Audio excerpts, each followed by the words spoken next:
Hi guys, Al DeMarco here along with Steve Budin as general manager of this site. I just want to point out to you again that we've got something unique to this business. I started it over 9 years ago, only guy to do it back then, and still the best in the business. It's the Cappers Consensus. And what that is, you can get my plays, the plays of all the handicappers at the site today at one massively reduced price. And we do it for a reason, to save you money and to make you money. This is such a great thing that you came up with for many reasons. You got two types of gamblers out there that use our service. The guys that have no opinion, and they latch on to a hot handicapper and trust his opinion.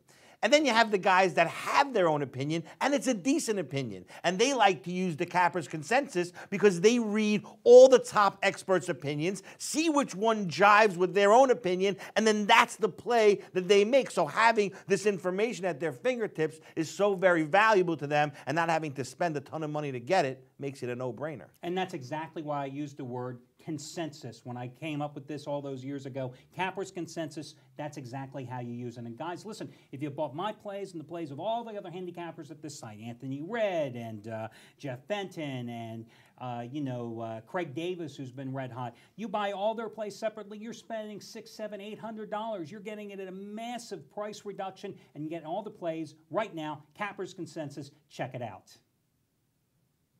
Welcome back, everyone, to the Countdown to Kickoff show. Al DeMarco along with Steve Budin, and we are joined once again via video conference with handicapper Trace Adams out of Atlanta. How you doing, Trace?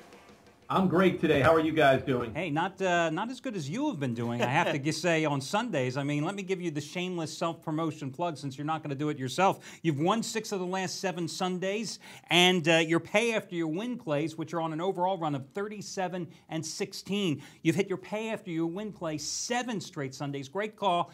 Doubted you last week, but last Sunday, great call. Seattle getting the job done easily on the road against St. Louis. And again, with pay after you win plays with Trace Adams, guys, a unique thing. If he doesn't win, you don't pay. Ain't nothing more fair than that in this business. Trace, first game you wanted to talk about today is Houston and Jacksonville. Of course, all the focus in this game is how Houston is going to perform with Matt Schaub out, with Matt Leinart making his first start for the Texans here coming in. I think they have one advantage here. They're coming off a bye, so they've had a little time to prep with a new quarterback. Yeah, exactly. Hey, you forgot to mention 2 out of 3 with the free selections on the show last week as well. But anyway, one of the freebies I gave you last week was Jacksonville and Cleveland under. And Jacksonville has been my under team. I'm not going to stray this week, especially with Matt Leinart making his first start for Houston. That Texans defense is going to have to do the job. They've allowed only 10.5 points per game their last 4 games. Meanwhile, Jacksonville, 13 points per game their last 5 games, and they're now under 9 of their 10 games this year. And their offense, the Jags' offense, 17 points scored or less in 9 of their 10 games. Not surprisingly, they've been under in 9 of those 10. So let's look for another low one here. I'm going to go under in the Texans and Jags. Certainly Blaine Gabbert has certainly struggled here in terms of getting any offense going. Not much period in the first meeting. In fact, Gabbert 10 of 30 for 97 yards and 2 interceptions. And in that game, I think Houston used the same recipe for success they're going to use today. They ran the ball relentlessly. They won it 24-14 playing at home October 30th, and it was really the ground game with Arian Foster and Ben Tate doing the damage, 39 carries, 156 total yards. I don't see why anything should change here today. I think the odds makers, in fact, have made this line one of the biggest jokes on the board. I think Houston minus 3.5 is a gift from God. Jacksonville, to me, is complete garbage. 12.5 points a game. I've been saying it the whole year. If you just bet against them every week, you do pretty well. I don't think you need a big recipe to beat them. Matt Schaub out, Matt Leinart in. Hey, Trace, how many quarterbacks in the NFL named Matt? I don't know one person named Matt in my entire life. The only Matt I know is at my front door. Yet everyone I know named Matt is now a quarterback in the NFL. I don't care which Matt plays. I'm going with Houston here, laying the points. Okay. Next game we're going to go turn to is Tennessee and Tampa Bay. You really like these dog games on the board, so I'll turn it over to you. Who do you like here, Trace? Well, you forgot Matt Ryan and Matt Flynn, the backup for the Packers as well there with all your Matts. It's ridiculous. It is. It's out of control. Anyway, Tampa Bay, Tennessee. I'm going to look for Tennessee to rebound from their performance at Atlanta. They showed some life late in that game, although they did fail. And Tampa Bay, to me, I think they emptied the gas tank trying to beat the Packers last week. Now, they didn't win, but they did cover. but they were getting double digits in that one. They've lost 4 in a row now and 5 of 6. And when they're a single-digit underdog, they're just 2 and 4 this year. I'm going to take the Titans on their home field to bounce back and get the win and the cover over the beleaguered Buccaneers. Yeah, I think that's a good point you brought up about the Buccaneers. I mean, they played their hearts out, almost gave Packers a scare in their first loss of the season. I don't see how they rebound here. They've failed to cover 3 of their last 4 on the road. Of course, you know, Tennessee, we look at that final score, 23-17 last week at Atlanta, but remember when Matt Hasselbeck went out with that elbow injury and Jake Locker came in, Tennessee was down 23-3 at that time. And yet still, I think the Titans minus the field goal at home is the way to go. Yeah, Tampa Bay's just had a really tough schedule, out of the country, back, lost their last 4 against very good teams.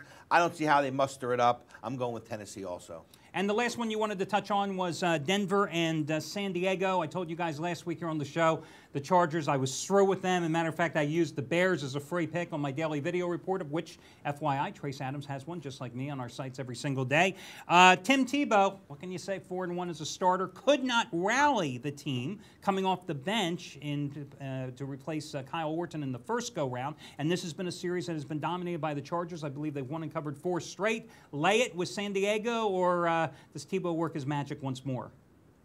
Well, like you, last week I said I'm off the Chargers as well, and I'm certainly off them laying points here. Like you said, their last win was October 9th when they beat the Denver team 29-24 with Tebow rallying. Hey, I'm a believer in Tebow. It's not pretty, but it's effective. You can't argue the results. 4 of 5 straight up and against the spread now since he's been in. And, of course, Phillip Rivers, I'm thinking Matt Rivers, but Phillip Rivers. His name should be Matt. Struggle with throwing interceptions, so I don't see how you can back the Chargers here. I think you've got to take the points and go with the Broncos. I mean, Rivers, 17 interceptions. Mr. Turnover, he owns that title in the league this year. 21 turnovers he's personally responsible for. Don't you feel like San Diego's just quit on their coach? I mean, look, Elway came out the other day earlier in the week and said they still haven't found their quarterback. To me, he's just motivating Tebow, because it's obvious at this point, the more you get down on Tebow, the more he wins.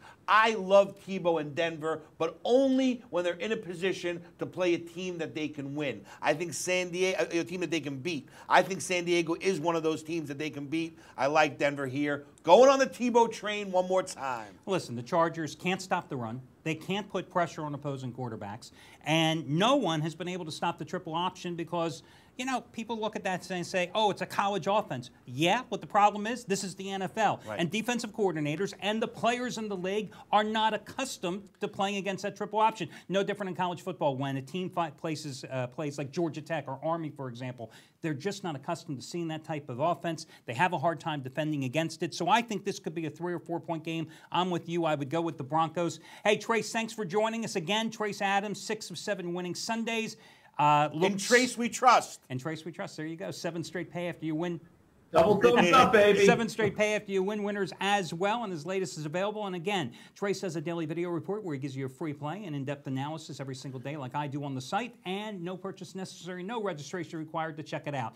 We will be back with more games here as we continue to count down the kickoff. That's the show's name.